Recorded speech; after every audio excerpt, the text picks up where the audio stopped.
Zimbabwe is named amongst the top 5 gold smugglers. And the Daily News has this to report, that as a country, we are found to be amongst the top 5 of the world countries that are in smuggling of gold. And this is a really bad situation. Just imagine the amount of gold that is leaving the country, what Mnangagwa is doing through this gold mafia, and all the cabals that are stealing gold out of Zimbabwe. If we are going to be the top 5 of those that are stealing gold from their countries, imagine, we are not talking about gold exporters here. We are not talking about gold producing and exporting countries. No, it's different. It's gold mafias. This is mafia. This is smuggling, not gold exportation. So it's gold that is getting out of those countries through illicit means, through dodgy means, and dodgy characters that are involved in gold smuggling. So Zimbabwe, being one of the best producers of gold also in Africa, actually, we are seeing that our gold is being taken to the channel of Mnangagwa and his cabals. You remember the gold mafia, when it came, what happened? Nothing has happened. Mnangagwa ignored the Al Jazeera report. He pretended as if there's nothing is happening. He looked to the side and pretended and said Zimbabweans will forget about it. But we will not forget. We are still watching. And the amount of gold that the nation is losing right now, on gold only, we could be running that economy. On gold only, Zimbabwe could be able to import, to export. It was going to be able to import food, to import everything that is needed. Zimbabwe could be able to sustain a running economy through the proceeds of gold only. But we are not talking about gold in Zimbabwe. We are talking about many other minerals that are there. And you'd find that all other minerals, they are all going through the same channels. There is no mineral that is free in Zimbabwe.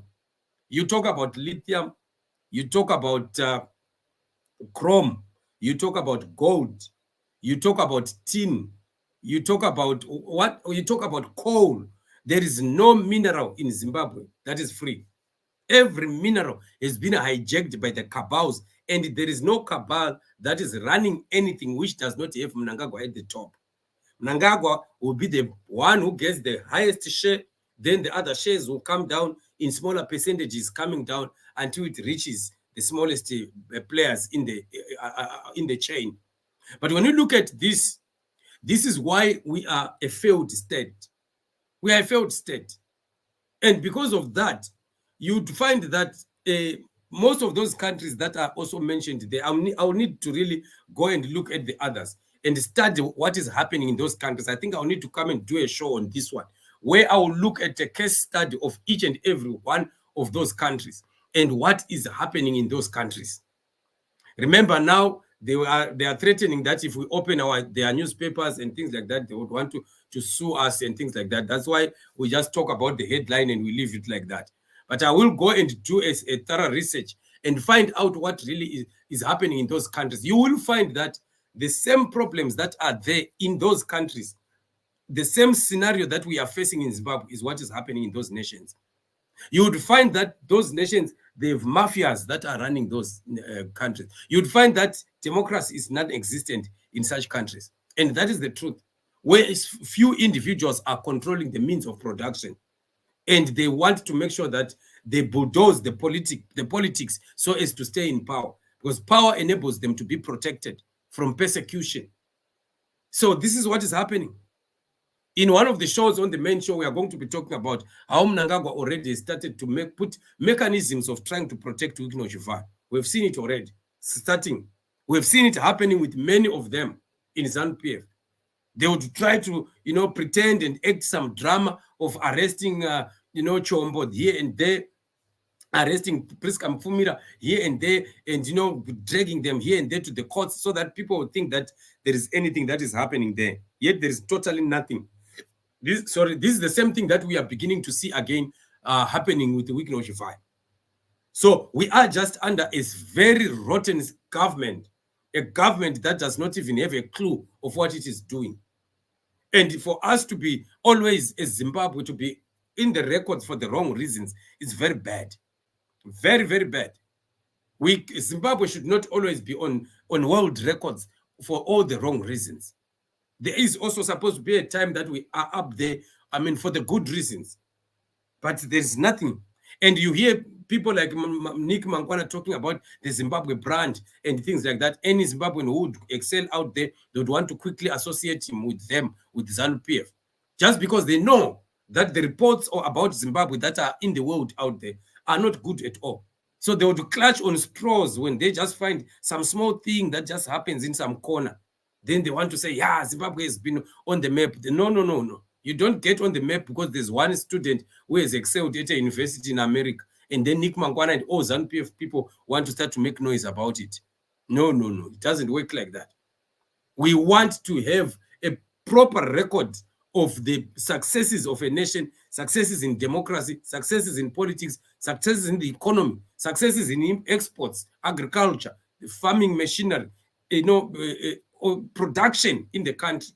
Then we go on records of the world with those kind of records. Those are the records we want to see, not the records of saying Zimbabwe is the worst country ever to live in, the most painful country. There was a report that came last week which was saying Zimbabwe is one of the most expensive countries in the world.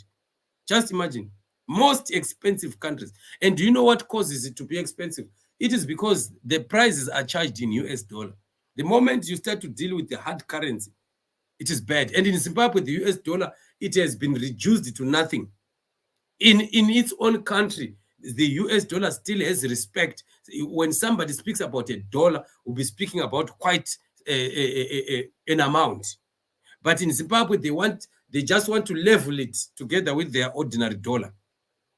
And then you just hear somebody just talking about $5 over something that could cost maybe less than 50 cents in America.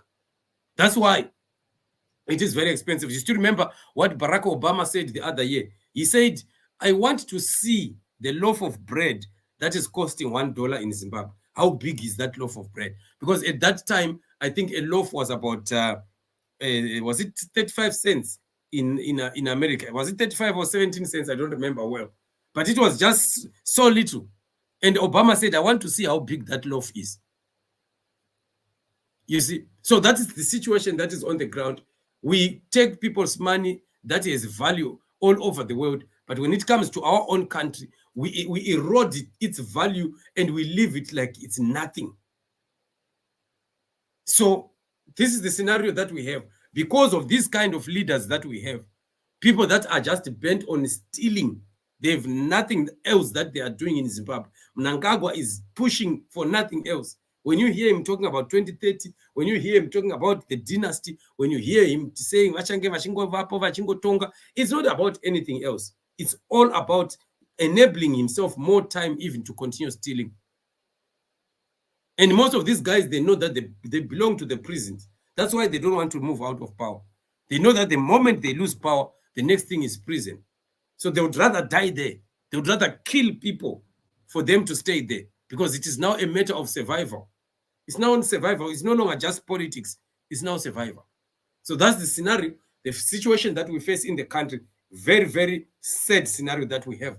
My brother Reggie says $24 billion of gold. I meant to say, family, we need to strategize on arresting people before they escape.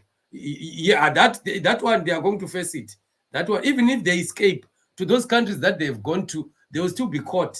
We will follow them up. This is very painful, and we are suffering. No water, no medicines in hospitals, civil servants earning slave wage, and Mnangagwa is looting everything. Just imagine. Imagine when we say the fifth in the world, it's not a joke, guys. It's not a joke. Gogota Silva says these guys have to go. They are just a bunch of thugs, serious thugs. Our country is under, Pablo Escobar. Mnangagwa is worse than Pablo Escobar himself. I'm telling you. Eddie Cross mentioned $24 billion exported to Dubai illegally on Dara interview. We need capital punishment on Mnangagwa and the cabal. You see, these guys must just be shut in those prisons and forget about them and forget they ever exist. My sister Tindos, how are you? She says, kunyadzisa vedu ya mwari pindirai. Mwari vatopindira tatova musizini yavo. Tatova musizini yamwari. Beauty Chero says, Pachipang family, thank you so much. Pachipang. Sister Judith says, Chatufa chet. Thank you for the comments. Thank you for also adding on.